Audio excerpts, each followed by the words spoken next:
গঙ্গা উজানে আরও ১৬টি বাঁধ তৈরি করতে যাচ্ছে ভারত। সে দেশের বিভিন্ন দৈনিকের প্রতিবেদনে বলা হয়েছে, কেন্দ্রীয় সরকার এলাহাবাদ থেকে হলদিয়া পর্যন্ত ১৬০০ কিলোমিটার দীর্ঘ গঙ্গা হুগলিতে ১০০ কিলোমিটার পর পর বাঁধ দেবে।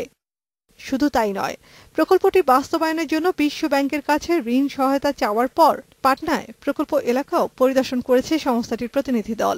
এতদূর এগিয়ে গেলেও ভাটির দেশ বাংলাদেশকে বিষয়টি জানানো হয়নি। এমনকি এ সম্পর্কে কোনো তথ্য দেয়া হয়নি যৌথ নদী কমিশনকে। আমরা পত্রিকার মারফতে জানতে পারছি যে আপনি যেটা বলছেন বিশ্ব ব্যাংকের কাছে তারা টাকা চেয়েছে। ফারাক্কা সহ অন্যান্য বাঁধের ফলে বাংলাদেশের অভিন্ন নদীগুলো থেকে যে পরিমাণ পানি পাওয়ার কথা তার ১০ ভাগের ১ ভাগ পায়। নতুন এ প্রকল্প বাস্তবায়িত হলে কার্যত গঙ্গা দিয়ে বাংলাদেশ পর্যন্ত পানি আসবে কি না তাই প্রশ্ন হয়ে দাঁড়িয়েছে। বিষয়টি আমলে এনে ভারতীয় কর্তৃপক্ষের কাছে নোট ভার্বাল পাঠানো হয়েছে গত মাসে।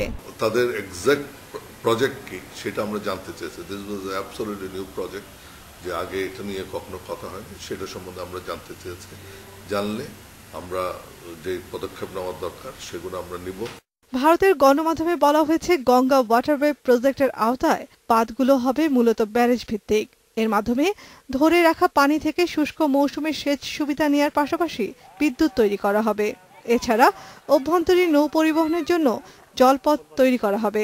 যাই নির্মাণ করুক মারাত্মক শঙ্কার কারণ স্বাভাবিকভাবেই ভাটিতে পানি কমে যাবে। বাংলাদেশের অনুমতি ছাড়া বিশ্বব্যাংক অর্থায়ন করতে পারবে না। ভারতের এ মহাযজ্ঞ বাস্তব রূপ নিলে বাংলাদেশ তো বটেই, চরমভাবে হুমকির মুখে পড়বে বিহার এবং উত্তরপ্রদেশের অঙ্গরাজ্য। তাই প্রকল্পটি বাতিলের দাবি উঠেছে সেখানেও। পরিবেশবাদীরা বলছেন, এর ফলে শুধু গঙ্গা তীরে বসবাসকারী লাখো মানুষের জীবন এবং জীববৈচিত্র্যই নয়, বিপর্যস্ত হবে কৃষিকাজও। Nafiza Doula, independent news, Dhaka.